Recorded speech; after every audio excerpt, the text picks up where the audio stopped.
प्रत्येक घरर ईशान्य कोणरे जदि आपण ठाकुर घर करूचंती तेबे बहुत शुभदायक अटे। ये आमर वास्तुशास्त्र रे ऑलरेडी कहा जाइछि।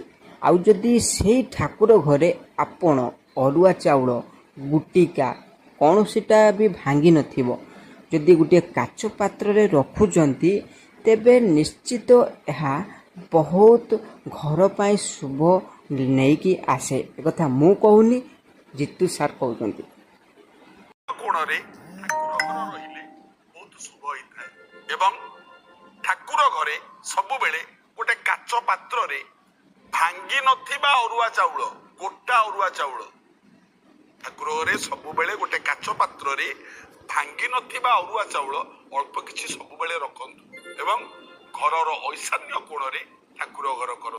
देखो भिडियो भल लगी निश्चित लाइक शेयर सहित सब्सक्राइब करके रखिथिबे। जय जगन्नाथ।